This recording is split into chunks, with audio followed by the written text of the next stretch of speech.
We were talking last week about haplotypes, and you've seen these slides before, but just to go over this recap pretty quickly, haplotypes are unique sequences of nucleotides that are found on genetic entities that don't recombine. Now, almost all of your DNA is in the chromosomes in the nucleus, and those pair up and cross over. So, your mom contributed one of each chromosome to you, and your dad contributed the other of each pair. But when your mom was making her eggs, she was pairing up and crossing over the chromosome she got from her parents. So the chromosome that she gave you is a cut and paste version of the chromosomes that she got from her mom and the chromosomes from her dad. And of course, the same is true with the chromosomes you got from your father. And if any of you have kids, you're going to pass on cut and paste versions of the chromosome you got from your mom and the chromosome you got from your dad. I assume you remember pairing up and crossing over from meiosis. The DNA that you pass on that doesn't recombine because it's present in only a single copy is mitochondrial DNA, which a mother passes on to all of her offspring, and Y chromosome DNA, which is passed on from a man to all of his sons. In both cases, recombination doesn't happen. There's only one haplotype that's present, and the only factor that makes a haplotype change is mutation. Mitochondrial and Y chromosome DNA can mutate the way that any DNA can. And haplotypes are sets of either single nucleotide polymorphisms, which are just differences at the single nucleotide level. Like at position 13708, I have an A and you have a G. Haplotypes also include single tandem repeats, which are short sequences that get repeated a variable number of times. So at position 45112, I might have 8 repeats of the sequence AATGGC. And one of you might have 12, and another one of you might have 14, and another one of you might have 9, and so on. There's a map of some of these STRs, short tandem repeats, along the Y chromosome. You can see the Y chromosome down at the bottom. The short arm is called the P arm, and the long arm is called the Q. And these code numbers are just positions along the chromosome where you have these STRs, these little areas that differ from person to person in the number of repeats. Okay, and this was what we ended with. If two people share a mitochondrial haplotype, that means that they both have the same mother.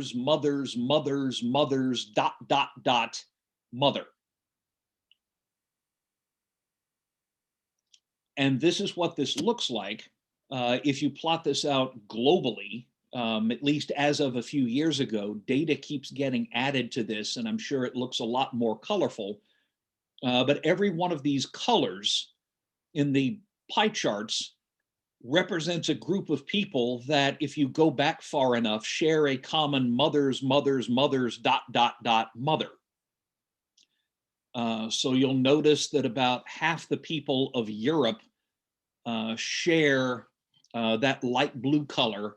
That's mitochondrial haplogroup H, which means that they all have a common mother, however far back it goes. Native North Americans, a lot of them have haplogroup A. They're all descended from the same mother. We've got some ways we can use statistics to try to estimate how far back ago that common ancestress lived. And in the case of Native Americans, I want to say it's about 20,000 years. I could be off, but I think that's about when the common ancestress of haplogroup A is estimated to have lived. Again, I'll check up on that at some point. So you'll notice that different continents have different patterns of diversity, but there's no absolute sharp dividing lines that correspond to what we think of as races of people. Different haplotypes are more or less frequent in different areas. But for example, mitochondrial haplotype A, very common in North America, but you can see it in spots in Asia and I think even in Europe, I think, although that might be U, which is a brighter purple. But certainly in Asia, you can spot it. You can see varying amounts of that haplogroup T, which is bright green, in Europe and in Asia and even in Egypt, and so on. There is no single haplotype that defines what we commonly call biological races. Even if there was, by the way, it would not necessarily mean a thing because by definition, these haplotypes don't do anything, the ones that we're dealing with. They don't have selective value. They don't give you an increased or decreased chance of survival. They're supposed to be selectively neutral. And the same is true for the map of Y haplotypes up here. There's interesting things you can learn from it. For example, that purple Y haplotype Q is dominant among North and South Native Americans, but you can also see it in Asian populations, notably kind of up in the middle of Siberia, the one labeled SL, the Selkups, which is interesting because the Selkups are one of the very few groups where we can make a case that their language is related to native North American languages. And that seems to be backed up by the Y haplogroup data. There's a genetic connection in there as well. So there's interesting things you can do with this. Here's where the new stuff begins. There's a set of closely related Y haplotypes called C3 star. Now, if we go back, haplogroup C is that kind of salmon pink. And you can see that haplogroup C is pretty common all over Asia. Shoot, I'm actually seeing it in North America. If you look at AM, that's Amarins, Native Americans up there. Over in Siberia, it's in the Yakuts and the Yevyenks and the Mongols, and even some in Japan and all the way down to New Guinea down there. That's haplogroup C. And that means that these populations have people that are all descended from a common father. Within each haplogroup, we can define subgroups. And there's a subgroup of haplotype C called haplotype C3 star. It is a little bit different from other subgroups of haplogroup C by just having a few mutations. And someone noticed that it happens to be shared by about 8% of all Asian men. In particular, in North Asia, this works out to about 0.5% of the world population. And you'll notice if you look up to the pie chart that says Inner Mongolian, roughly 25% of all men have the Y chromosome haplotype C3 star. Mongolia in general, you can see that's about 20%. It's more than 25% in a population in Afghanistan called the Hazara. So it's surprisingly common. And we can estimate using analysis of the sequences, which maybe I can talk about later how we do that. We can estimate roughly the time frame in which the common ancestor of all of these C3 star people would have lived. And the best candidate for the person who carried the C3 star Y haplotype is actually a historic person. The likeliest reason seems to be Genghis Khan. Genghis Khan was emperor of the Mongols in this time frame in the early 1200s. The Mongols came charging out of Mongolia on their horses and conquered enormous swaths of territory, much of Asia, all the way to Russia. They didn't finally get turned back until they crashed into the Arab world and were defeated in Egypt. And at one time, the Mongol Empire was one of the largest that the world has ever seen. And if you're wondering how Genghis Khan was able to be the ancestor of so many men in North Asia, this is supposedly a genuine quote where he said, "The greatest joy for a man is to defeat his enemies, to drive them before him, to take from them all they possess, to see those they love in tears, to ride their horses, and to hold their wives and daughters in his arms." For the record, he's not talking about cuddling. Yeah. This means that Genghis Khan left an enormous number of less than legitimate children, sometimes from secondary wives in his harem and sometimes through rape. And he also had 4 sons by his primary wife. You know, he could have lots of wives, but there was one that was the primary wife. After his death, his sons ruled, and then their descendants did. To claim power, you had to be descended from one of Genghis's 4 sons by his primary wife. They called this the Altan Urag, the golden lineage. And of course, each of his sons and all of his descendants could only have one primary wife, but they could have as many secondary wives as they could grab. And, you know, one of the unpleasant facts of life is that, you know, raping the women of the people you've just defeated in battle has been a very common perk of soldiers throughout human history. This is an exceptionally unpleasant thing, but it happens. I certainly don't approve, but it happens. And so you have Genghis Khan and his male descendants who, because of the power that they wielded, got to leave lots and lots and lots of copies of their Y chromosomes in future generations, a lot more than most people ever, you know, get the chance to do. And that seems to be the ultimate reason why there are so many people in Northern Asia that are carrying the C3 star haplotype. They're all have Genghis Khan as their father's father's father ... father. Of course, they have many other ancestors as well. And, you know, they span ethnic groups and language groups now. They don't all identify as Mongols, but that seems to be the best explanation for how they got there.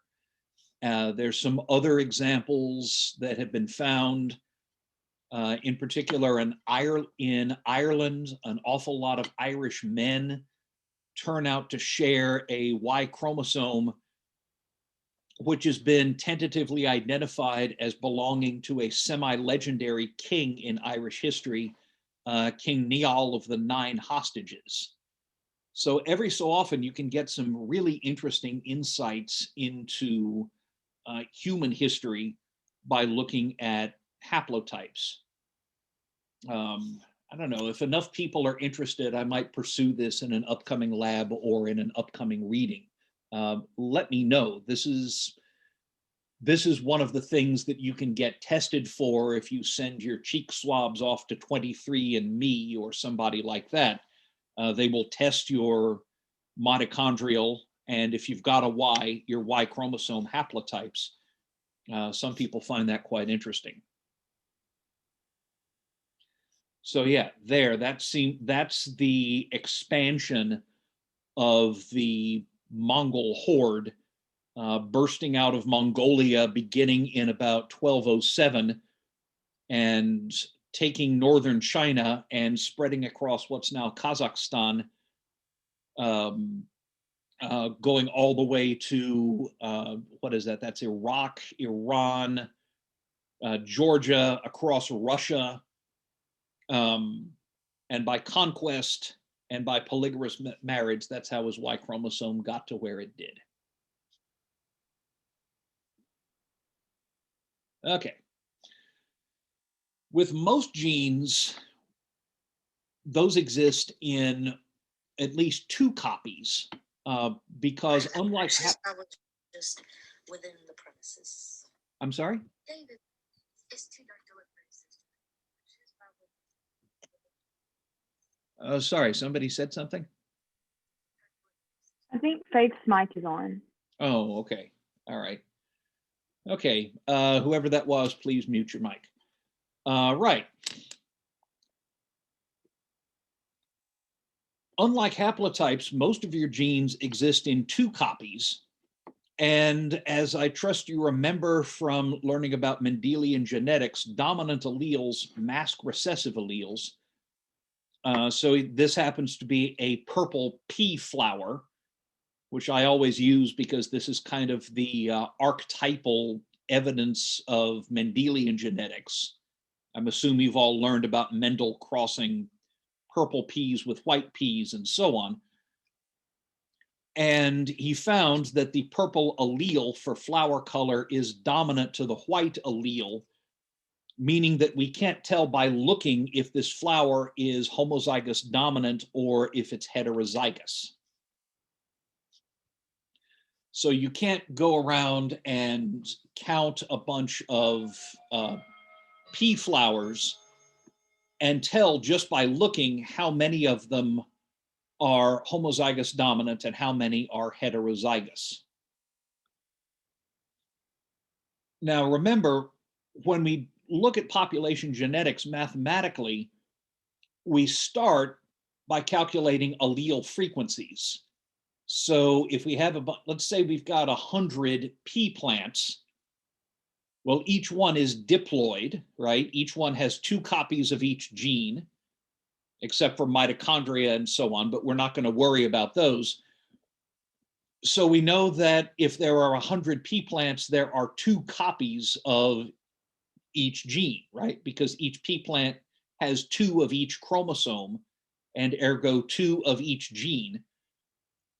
So let's say we have 100 purple pea plants. They're all purple. They could all be homozygous dominant, in which case the allele frequency would be, the frequency of the dominant allele would be 1, or they could all be heterozygous, and the frequency of the dominant allele would be 0.5, right? If there's 100 plants, there's 200 alleles. If all of the plants are heterozygous, then you have 100 purple alleles, which are dominant, and 100 recessive white alleles. The frequency of the purple allele is 100 over 200, which is 0.5. Or if they're all homozygous, then the frequency of the big P allele could be 1, or it could be anywhere in between. We can't calculate allele frequencies simply by looking. Last of the dead white dudes I'm going to mention for a while. This is the mathematician G.H. Hardy. He's best known for work in some extremely abstract fields, in particular, a field of mathematics called number theory, which one of the big unsolved problems that people are working on has to do with distribution of prime numbers, for example. It's pretty hardcore stuff. But he happened to play cricket. You know, that's the British game that's kind of equivalent to baseball in some ways, with a friend of his, a geneticist named Reginald Punnett. And yes, this was the guy that Punnett squares were named after. And Reg Punnett happened to mention the problem of calculating allele frequencies to him. And a guy by the name of G. Udney Ewell had claimed that if you had a population, dominant alleles would always increase in frequency. Hardy immediately saw that this wouldn't happen. And I think he was like sitting over his breakfast or something like that. He was just at the table, knocked off a quick letter to the journal Nature in 1908. And this created what's now called the conditions of Hardy-Weinberg equilibrium. Weinberg was a German guy named Wilhelm Weinberg, no surprises there, who came up with the same idea at about the same time. If you're feeling really patriotic, there was an American who also realized the same thing. So if you've just got to be go USA and remember this great American, you could call it the Hardy-Weinberg Castle equilibrium. I'm just going to say Hardy-Weinberg, but it goes like this. Let's say we've got a population with two alleles of one gene. We can call this the A gene and represent the two alleles as big A and little a. It doesn't actually matter which one is dominant and which is recessive, or they could be co-dominant, incompletely dominant. It doesn't actually matter. The pros would probably use just A1 and A2, and the software on the web page that you're going to play with, I think, just uses A1 and A2. So if we have one gene with two alleles, we can represent the allele frequencies as P and Q. So the frequency of the big A allele would be the total number of copies of it divided by the total number of copies of all alleles of that gene. And if we represent these as P and Q, they're going to be numbers between 0 and 1, and P plus Q will equal 1. One thing I've just suddenly realized that's confusing, where it says P plus Q equals 1, that's not a negative sign. That's supposed to be a dash, and I should probably replace that with a different symbol. That's not negative P plus Q is 1, that's just P plus Q equal 1. Hardy-Weinberg equilibrium states that if the population meets certain criteria, then you can calculate what the genotype frequencies will be.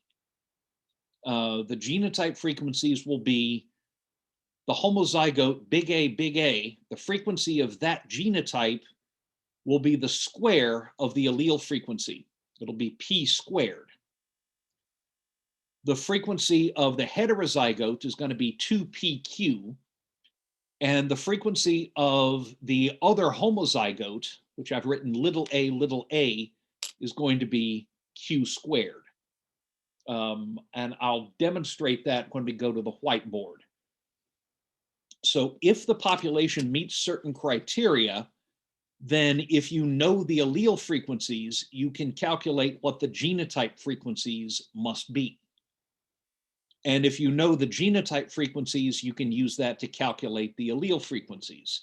If the population is in the Hardy-Weinberg conditions, then the allele frequencies and the frequencies of the genotypes are linked. The other thing is that if the population fits these criteria, then neither the genotype frequencies nor the allele frequencies will change from one generation to the next. The allele frequencies will stay the same for as long as that population is around and as long as it fits the criteria. That's why this is called Hardy-Weinberg equilibrium. A population that is in Hardy-Weinberg equilibrium is not undergoing change in allele frequencies from one generation to the next. Now, a population that is not in Hardy-Weinberg equilibrium, that's interesting because that means that allele frequencies are changing, and then you get to ask why they might be changing. So you can think of Hardy-Weinberg equilibrium as being a null hypothesis. Okay, your hypothesis might be, this population is evolving in the sense of its allele frequencies are changing. Okay, how do we test that? Well, you go out and you calculate allele and genotype frequencies of that population, and then you can compare them with the predictions of what they should be if the population is in Hardy-Weinberg equilibrium. If the population's not in Hardy-Weinberg equilibrium, something interesting is happening. So what are the criteria? Technically, to really be in Hardy-Weinberg equilibrium, the population would have to be infinite.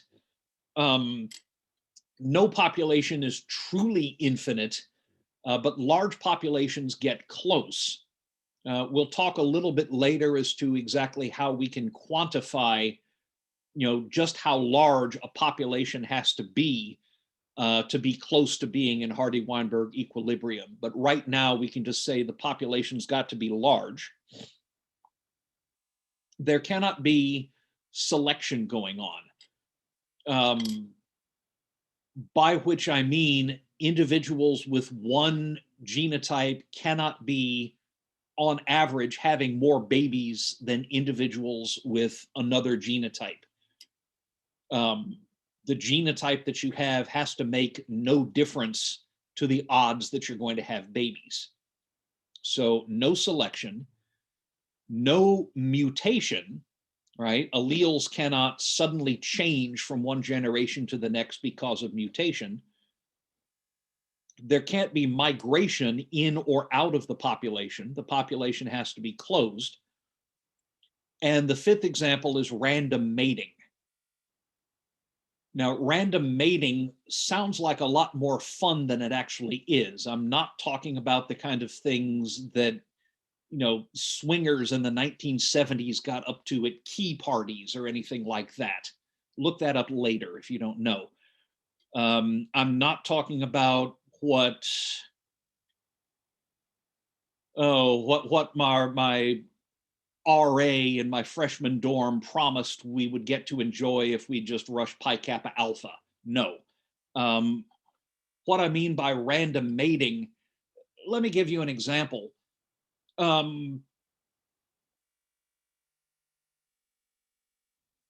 Okay, human blood group.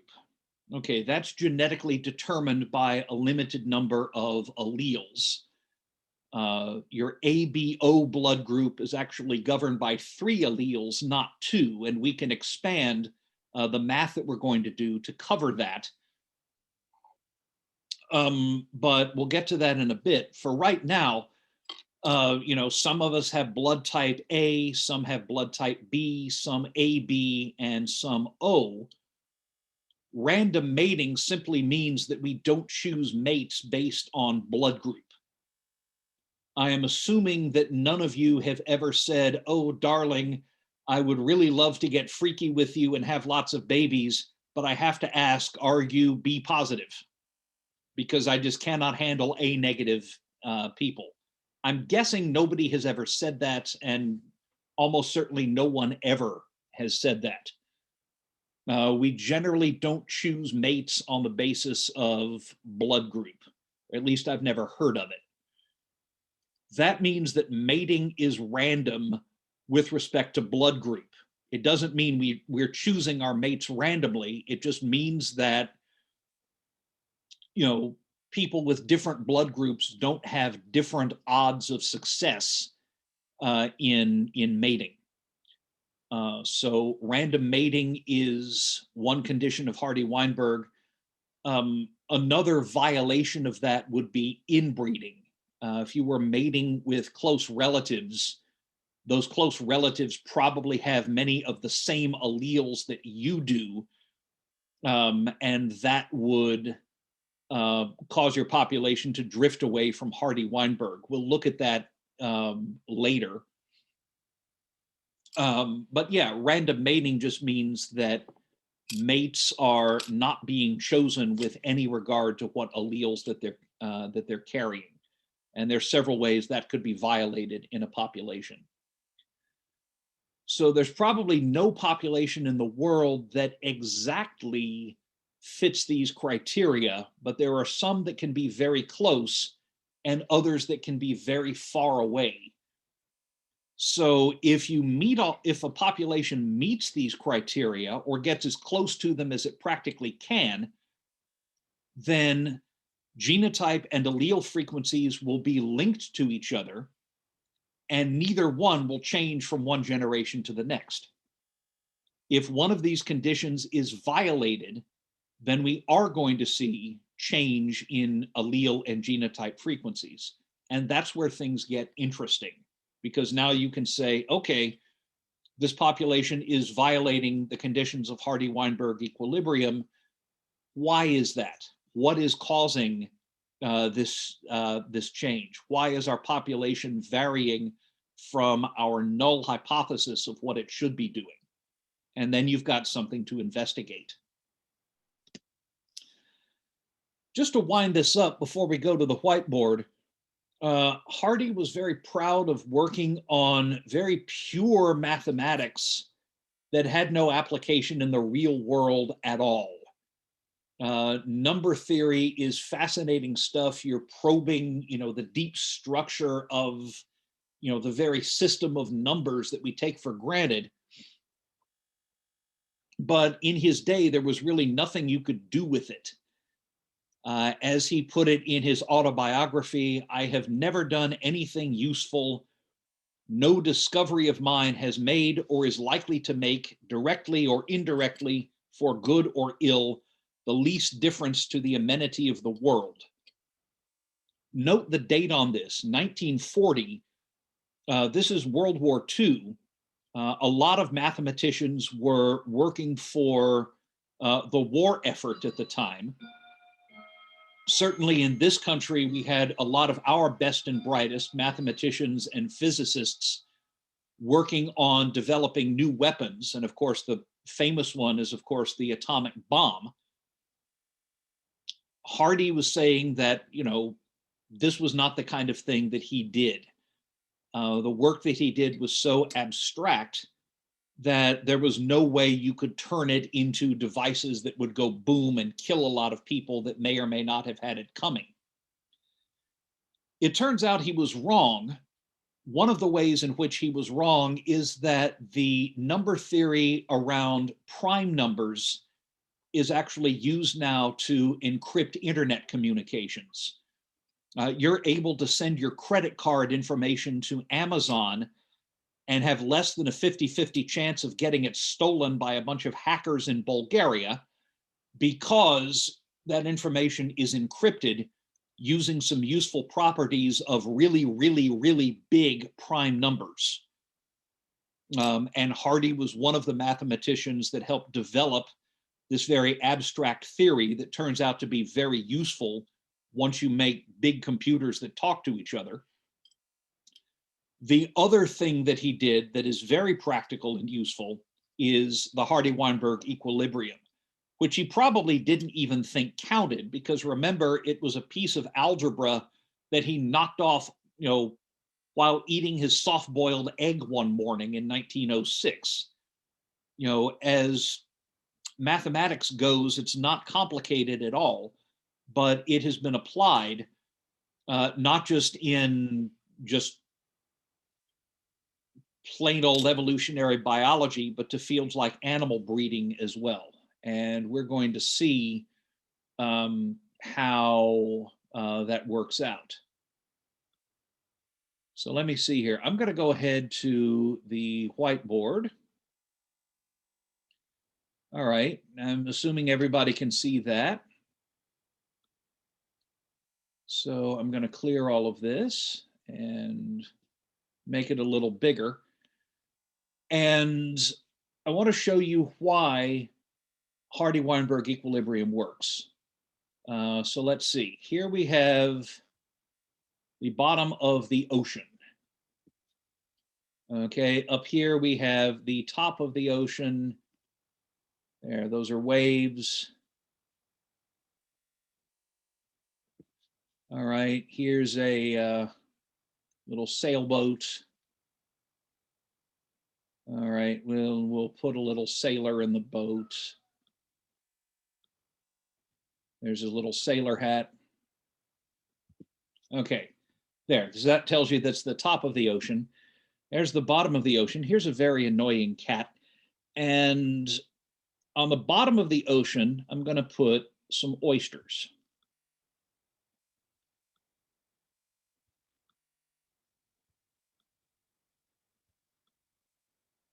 Okay, there's a bunch of oysters on the oyster bed. Now, the reason I always pick oysters is that when oysters reproduce in the summer months, they basically, I think they wait till low tides at a particular phase of the moon, and they fire off massive clouds of egg cells and sperm cells. So there's a couple of oyster eggs that are just floating in the water.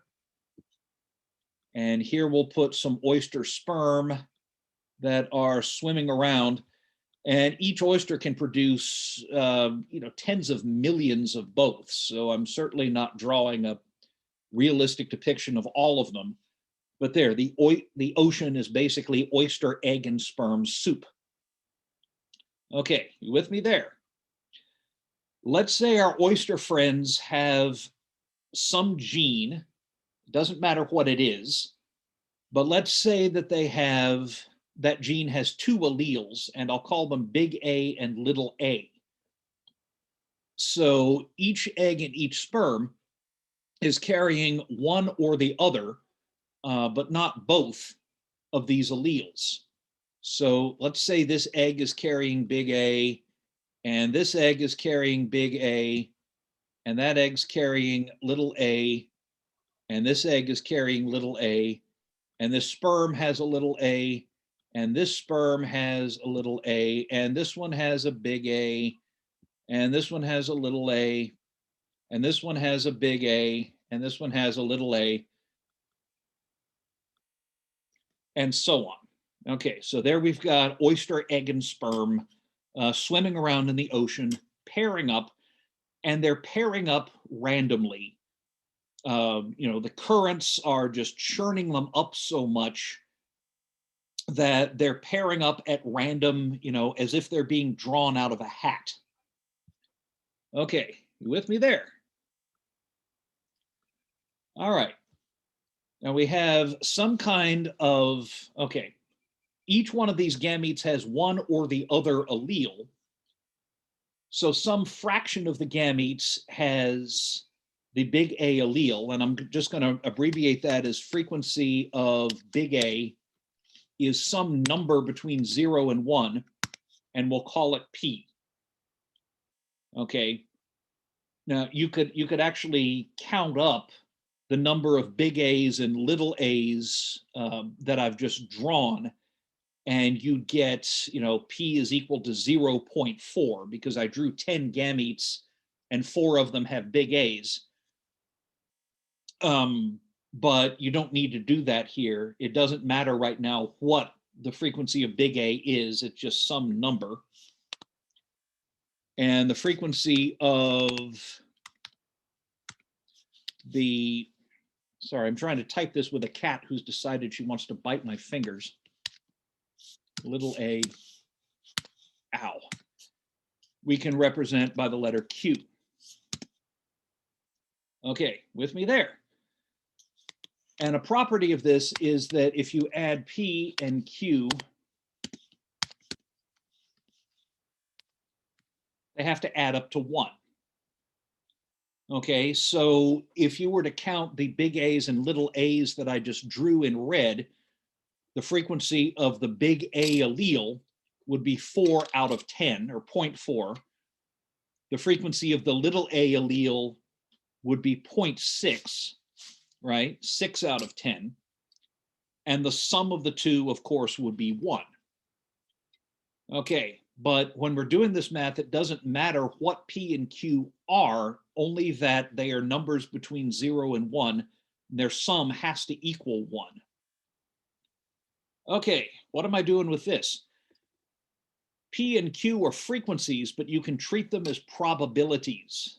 They are the odds that a single gamete that you pull out of the pool is going to have a particular allele. Okay, so let's say I reach in and I pull out an egg at random. What's the probability that it's going to be carrying the big A allele? Well, it's P. There's a 40% chance, 4 out of 10, that any given egg that I reach in and pull out is going to have the big A allele. So I reach in and pull out a sperm. What are the odds that it's going to have big A? Well, it's also P. So, excuse me, cat. You are an intensely annoying beast. Okay. I don't know if you can see this on your screens, but yeah, another one of the 6 cats has suddenly decided I am her best friend. So the probability that any given egg cell is going to be carrying big A, probability that any given egg cell is going to be carrying big A, and that the sperm cell that it randomly pairs with is also going to be carrying big A, is equal to P squared. Okay, that should be a superscript, but it's all I can do right now to type this while this cat is biting me. So if you have an egg and a sperm that randomly pair up, the probability that both will be packing the big A allele is P squared. All right, and that fertilized egg is going to develop into an oyster, let's assume, and that oyster will be carrying the big A genotype, right? What's our probability that a fertilized egg is going to be carrying the little a genotype? Well, that's going to be equal to the probability that a randomly selected gamete will be carrying little a, which is Q, times the probability that the other gamete will be carrying the little a allele, which is also Q. And so that probability is Q squared.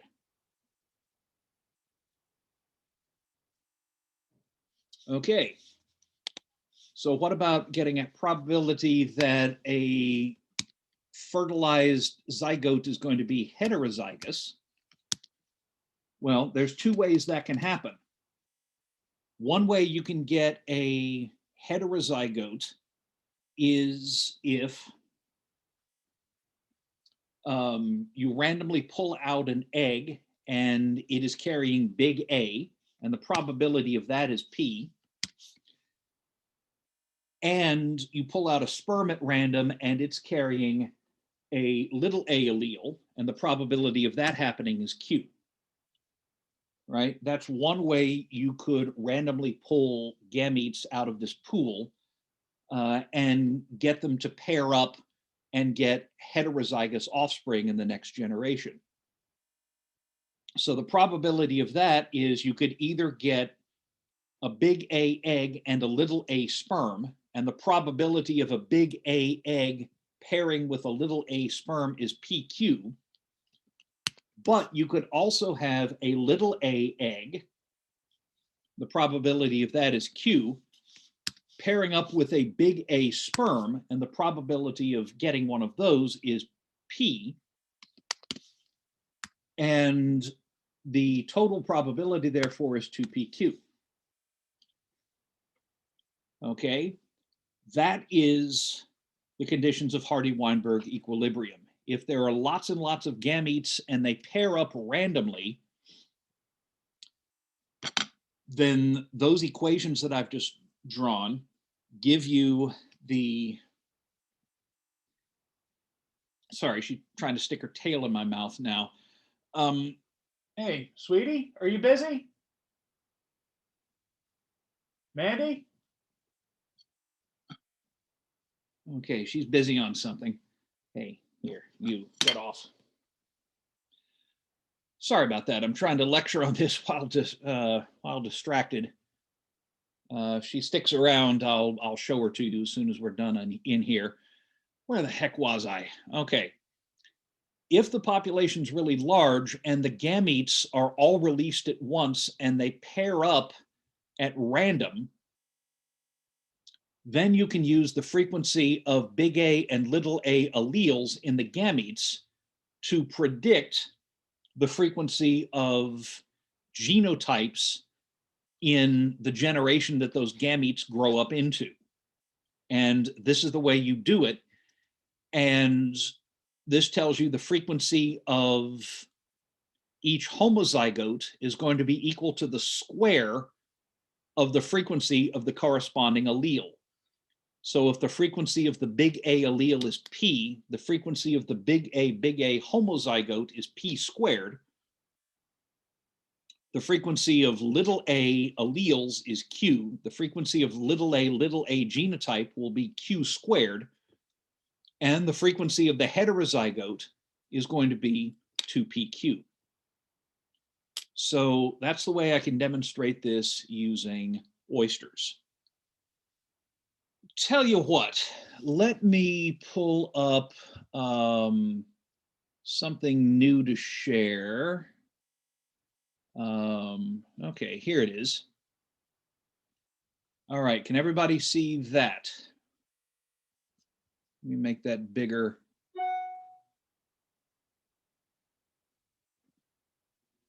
Okay. This is the practice problem set. And I don't know if we're going to finish, but I'm going to start talking you through the first of the practice problems that I want to have you guys do. It's a problem in human genetics. And it deals with a human population called the Old German Baptist Brethren, informally known as the Dunkers, because, as is typical of Baptist sects, they believed, that's SECTS, they believed in baptism by immersion, not by sprinkling it or pouring it on your head, but by immersing you completely in water. You can tell because when they baptize someone, they say, "I baptize you in the name of the Father and of the Son, and hold your nose, amen." Sorry. Anyway, they were founded in Germany in 1708, and beginning in 1719, Dunkers started emigrating to the German colonies in Pennsylvania. There had been Germans in Pennsylvania ever since the late 1600s, and the Dunkers started joining them. It was not a good time to have non-standard religious beliefs in Europe. A lot of different groups were getting persecuted, and many of them saw a chance to, make a better life in these North American colonies.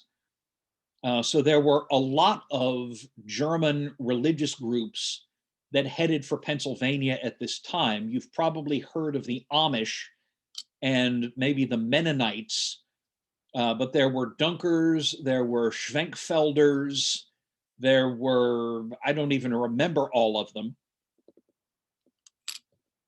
And they tended to keep to themselves. As of 1950, when the study was done, there were about 3,500 Dunkers in the United States. Now, the Dunkers are not as strict about their lifestyle as the Amish are. I think the Dunkers are allowed to wear colors, for example, and use a little more technology. But because they have these distinctive religious beliefs, they usually marry within the community, or at least they did in 1950. I think it may be more open now. Not a lot of people convert to the Old German Baptist Brethren. People that marry outside the Dunkers often leave the community and they just don't identify as Dunkers anymore. So the population is what we call a religious isolate, or at least it was in 1950 when geneticist Bentley Glass studied a population of 200 Dunkers in southern Pennsylvania. There's a number of human blood groups that aren't measured all that often because they're not particularly important for doing things like blood transfusion, right? For blood, we just type the ABO group and then the RH group. So you're A positive, or in my case, O negative, or AB positive, or whatever it is that you happen to be. There are several other blood groups that normally aren't of much clinical significance, except maybe in tissue typing for an organ transplant or something like that. And one of them is called the MN blood group, because it may be hard for you to hear whether I'm saying M or N. I'm going to use the NATO alphabet here and call this the Mike November blood group. So if you have type Mike blood, you are homozygous for the Mike allele. If you have type November blood, you are homozygous for the November allele, or you can be heterozygous and you are Mike November. There's not much clinical significance to this. And as far as I'm ever heard, there's no survival advantage in having one Mike November blood type or the other. There's no real difference in your ability to, survive disease or anything like that. If there is, it's pretty subtle. I can't absolutely say there's none, but if there is, it's a pretty subtle difference. So we can assume that there isn't any selection going on in the population. So Glass found 102 Dunkers with type M blood, type Mike blood, 96 with type Mike November, and 31 with type November. So let's calculate the allele frequencies. Let me see if I can. Okay, I saw him. Okay, someone said yes, please. I'm not sure what that was about. I just checked the chat really quickly. So help me remember this: 102, 96, and 31. So let's go back to the whiteboard and clear it. Okay, so we have 102 Dunkers with type Mike blood. We have 96 with Mike November. Whoops.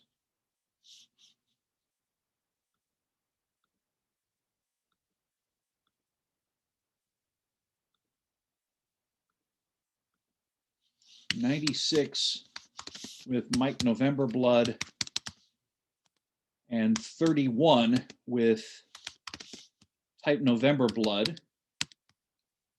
Okay, so if you have 102 Dunkers have the Mike genotype, 96 Dunkers have the Mike November genotype, and 31 have the November genotype. The total is, let me see, 102 plus 96 plus 31 is 239. Am I right there? 6 is 8, 9, carry the 1, 3 is 12, 3, 239 individuals, right? Sure, I'm going to say that's right. Each Should I be got 229. 229. Oh man, I picked, okay, I carried a 1 that was non-existent. 229. Okay, clearly I picked the wrong day to quit amphetamines. Okay, if there's 229 individuals, each individual has 2 alleles, then the total number of alleles is 458. right? Because that's 229 times 2. Okay, so 229 individuals, 458 alleles. Okay, think about this. How many of those alleles are M?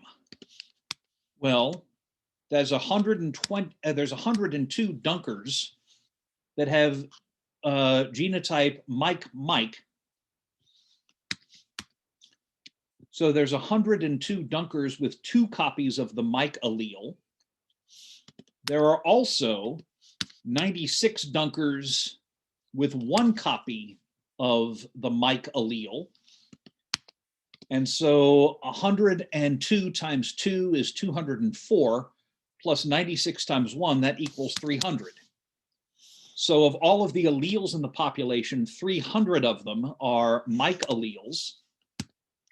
Number of November alleles is, right, there's 31 individuals who have 2 of each allele, right? That's 62. And there's 96 individuals that have 1 of each allele. And 31 times 2 is 62. 62 plus 96 is 158. Okay, so the frequency of Mike alleles is just 300 divided by 458. That's the total, right? And 300 divided by 458, somebody who's got a calculator pulled up can go ahead and work that for me real quick. That's going to be approximately 0.65. Am I right? I think it's 0.655. Have I got that? You can check my math while we're doing this. You got Yeah. it. Okay, great. And we can call that, by the way, we can call that P, right? That's the frequency of one of the alleles. Now, the frequency of the November allele, the easy way to do this is to remember that if you have only 2 alleles, their frequencies have to add up to 1. So if the frequency of the Mike allele is 0.655, the frequency of the November allele is 1 minus that, which is 0.345. If you want to do it the long way, you just divide 158 divided by 458, and that should give you 0.345, and we can call that Q. So there, I have just done the first part of the problem. The second part is you calculate the expected numbers of people who would have each blood type if the population is in Hardy-Weinberg. One of the okay, there's 2 basic ways you can set up a Hardy-Weinberg problem. One way is you can calculate the allele frequencies from the data and use those to test whether the population is in Hardy-Weinberg equilibrium. And this is one of those problems. I've given you the data so that you can calculate what the actual allele frequencies are. You can use that to calculate the expected allele frequencies if the population is in Hardy-Weinberg, and then you can test to see whether or not the real population is in Hardy-Weinberg. The other type of problem is you can assume the population is in Hardy-Weinberg and use that to calculate allele frequencies. Okay, so we've calculated the actual allele frequencies. So the data that I just gave you is what we observe. What we can do now is use this data to calculate the expected.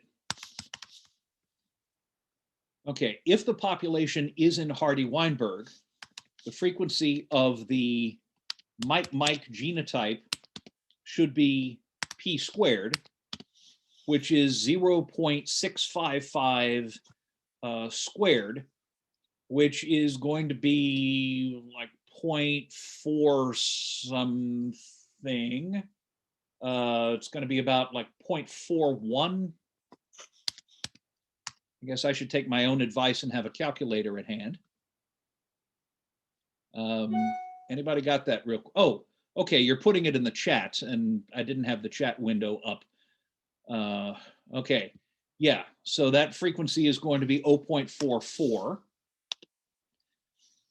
The frequency of the Mike November genotype is going to be 2PQ, and that's going to be 2 times 0.655 times 0.345. And now that I've got the chat window, go ahead and somebody type that in. 2 times 0.655 times 0.345 is going to be blurb somewhere between 0.28 and 0.18. That's going to be like 0.45. Okay, yeah, that's right. I was forgetting the 2. It's going to be 0.45. And the frequency of the November is going to be 0.345 squared. That's Q squared. And that's going to be 0.345 times 0.345, which is going to be somewhere around 0.11, I think. Yes, 0.11. Okay, that's what we would expect if our population is in Hardy-Weinberg. Now, let's go ahead and convert. We've got 2 different types of data because we calculated expected frequencies. What we've got is expected number of individuals.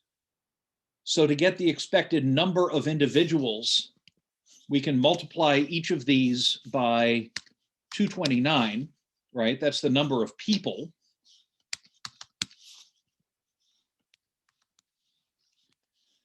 So 229 times 0.44 is going to be, Thomas, you seem to be really on the ball, is 101. 0.45 times 229, I'm guessing that's going to be about 102.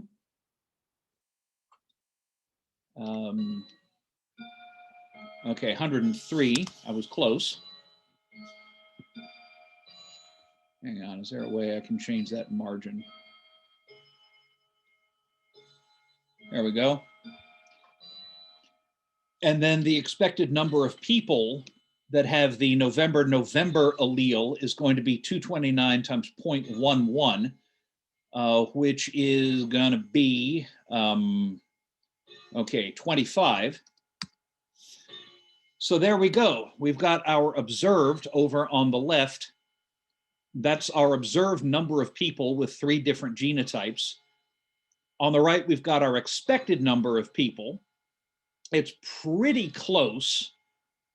Whether or not it truly is statistically the same, we would have to decide probably by doing a chi-square test, right? You've got observed and expected columns, and I know you've plugged these into chi-square before.